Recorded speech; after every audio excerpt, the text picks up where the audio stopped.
কোনো ডেপুটেশন দিতে পারি না, কারণ আমাদের মুখ্যমন্ত্রী পুলিশ মন্ত্রী, এটা আমাদের পক্ষে হয় না। সাধারণ মানুষকে দিলে আমরা মানা করি।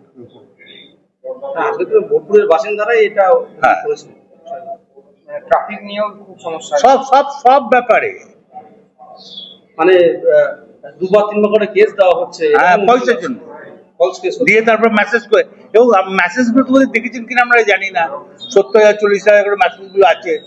আমাকে দেখাতে এসেছিল, আমি দেখে আইসি নিজেই মেসেজ করছে। বোলপুরের পরিবেশ তো এরকম ছিল না, এটা এই আইসিএসএ নষ্ট করে দিল। তারপরে সব থেকে নেশাখোর বেড়ে যাচ্ছে,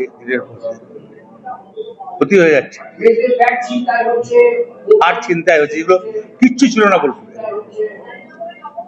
রাজনৈতিক ভাবে কোনো ইন্ধন রয়েছে বলে মনে করেন? না না, কোনো ইন্ধন নেই, আমরা দেখছি। রাজনৈতিক ভাবে কোনো ইন্ধন থাকা উচিত নয়, থাকবেও না। একটা মারাত্মক অভিযোগ। আমি বলি যে নাগরিক কমিটি দিয়েছে, সে আপনারা জানেন ব্যবসা ইউনিয়ন দ্বারা ছিল, ও যাকে তাকে মেসেজ করে টাকা চাইছে, 70,000 80,000। এফআইআর করতে গেলে বলছে 5,000 টাকা নিয়ে এসো। এটা আমি অলরেডি এসপি কে জানিয়েছি, আমি আজ থেকে 2 মাস আগে এসপি কে জানিয়েছি ওর সম্বন্ধে।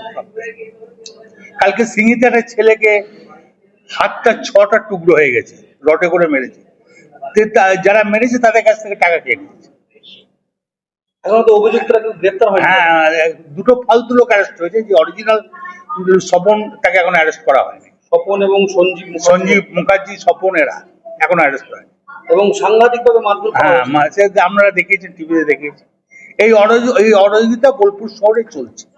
বোলপুর তো একটা হেরিটেজ শহর, কি করবো? তা যদি এই ধরনের আইসি আছে, আমি এসপি কে বলেছি, আমি অ্যাডিশনাল এসপি কে বলেছি, ডিআইজি কে বলেছি, সামথিং কে বলেছি, এই আইসি রেজিস্টার সামথিং কে বলেছি। আমি তো অলরেডি সবাইকে জানিয়েছি, এই আইসি রেজিস্টার সবাইকে জানিয়েছি। এমনকি আমি আমাদের রাজীব কুমারকে জানিয়েছি, জিবিটিলে তুলে না হোক, নাহলে বোলপুরের পরিবেশ নষ্ট হয়ে যাচ্ছে। তারপরে রাত্রি 12টার সময় ও যেসব জায়গাতে আড্ডা করে, সেগুলো শুনলে অবাক হয়ে যাবে। সেটা তো পুলিশের ডিআইবি আই তারা খবর নিয়ে কি করে।